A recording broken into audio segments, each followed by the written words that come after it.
You know, when I first started my working career in 1963, I was encouraged within Christian circles that you don't be successful. In fact, you work hard and you get enough money to pay bills. It was many years later that I actually discovered that if I believe I'm called to business, then that's my ministry. And with that, I need to be a blessing to other people.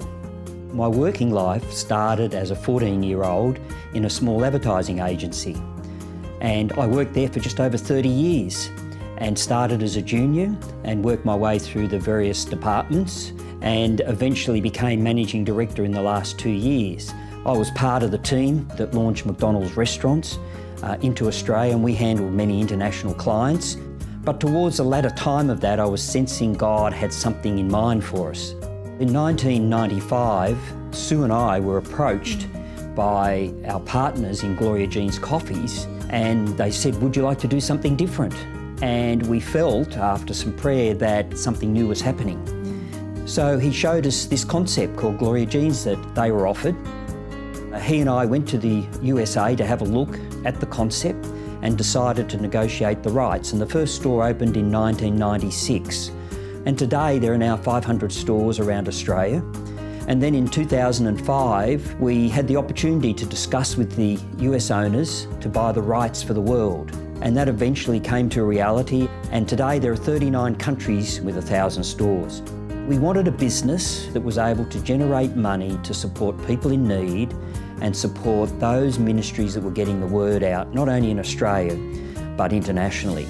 In 2009, our journey took a different twist, and I said to my partner in Gloria Jeans, I believe God's calling me out to speak in the business world. My involvement with Gloria Jeans these days, I still go to board meetings, but I'm not there day to day. I'm now out on this direction where God is leading both of us. So we stepped out, and the invitations started to come for events, conferences, companies to speak at those major events. And after speaking at some of these events, people started asking for the notes. And Sue said to me, why don't you put a book out? So we started the work, and we finally launched a book called Win in Business.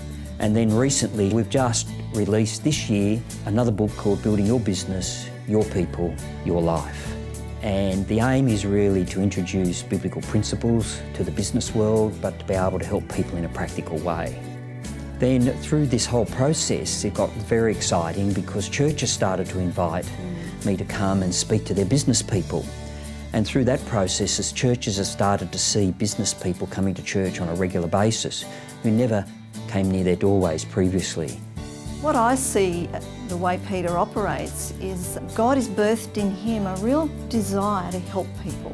And we've found in church groups and in non-church groups, people are really open to hear what he's got to say because he's got a real heart for them. He wants to see people successful. He wants to see them link up with a greater purpose in their lives.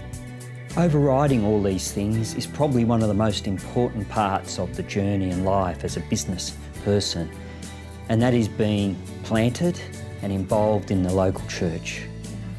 And currently we're involved in New Christian People on Sunday morning. We're involved in running our own Home Connect group in our house, and we're part of the Kingdom People. Well, as much as everything I've talked about is important, probably we've come to my favourite subject, and that's family. And Sue, we've been married 40 years this year. We have 2 boys, both in their 30s. They're married, and there are 6 grandchildren. We just love having our grandchildren come to stay. We enjoy babysitting, if you like, but really inputting into their lives the things that we really want to see them develop into, encouraging them, and we love sharing God's word with them, praying with them, praying for them. So what about the future? Well, God's continuing to open doors and opportunities. Life's a journey, not a destination. So one chapter may close in our business or career, but another door opens. And we're here to make a difference.